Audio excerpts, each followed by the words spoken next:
জমিদার বাড়ির পাশ দিয়ে হেঁটে যাচ্ছিল রহিম আর করিম। রোদের তেজ তখনও পুরো মাত্রায়।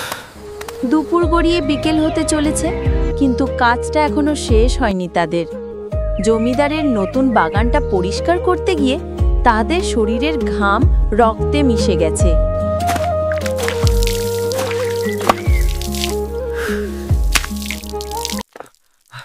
রহিম ভাই, আর কতক্ষণ? জমিদার তো বলল আজই শেষ করতে হবে। আর কি করার আছে বল? কাজ যখন নিছি, শেষ তো করতেই হবে। তবে হ্যাঁ, একটা কথা, জমিদার সাহেব কইছিল কাজ শেষ হইলে আজকেই টাকাটা দিবে। পোলার জন্য নতুন খাতা কিনতে হবে। একটু পর জমিদার বাবু বাগানের দিকে এলেন, হাতে একটা বেতের লাঠি। কি রে তোরা, এখনো শেষ করিস নাই? এত অলস কেন তোরা? সারাদিন বৈশা বৈশা কাজ করিস নাকি? জমিদার সাহেব, কাজ তো প্রায় শেষের দিকে। এই ধরেন, আর ঘন্টাখানেক লাগবে। আর টাকার কথাটা?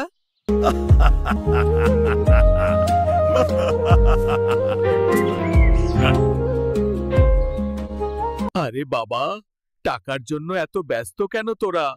আজ যা, কাল সকালে আসিস, কাল দেব।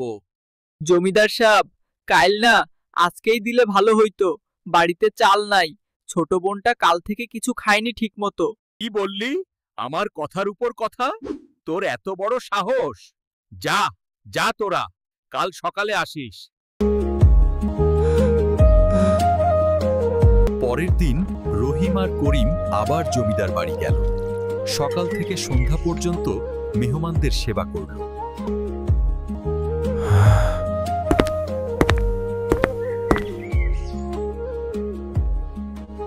তোরা তো ভালোই কাজ করলি, কিন্তু একটা কথা, আমার মেহমানরা আজ রাতে থাকবেন। কাল সকালে তাদের বিদায় দিতে হবে। তার আগে তোরা চলে যাবি কি করে?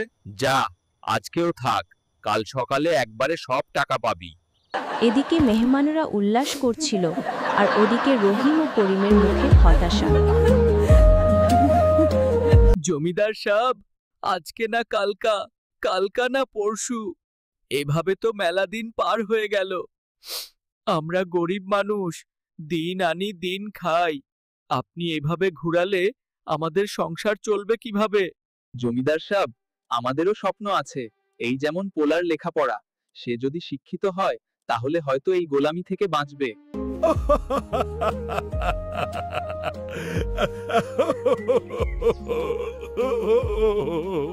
শুনলি রে তোরা, রহিমের পোলা লেখাপড়া করে ভাগ্য ফেরাবে। এই গায়ের বয়স তো কম হলো না, এই গায়ের মাথা হলাম আমরা। আমাগো বাপদাদারা শাসন করছে তোগো বাপদাদারে, আমরা করতাছি তোগরে। আর আমাগো পোলামাইয়ারা শাসন করবে তোগো পোলামাইয়াগো। বুঝলি? কথাটা কানে ঢুকায়া রাখ সকলে।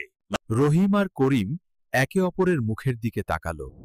তাদের চোখে ছিল গভীর হতাশা আর অসহায়ত্বের ছাপ। রহিম আর করিম একে অপরের মুখের দিকে তাকালো। তাদের চোখে ছিল গভীর হতাশা আর অসহায়ত্বের ছাপ।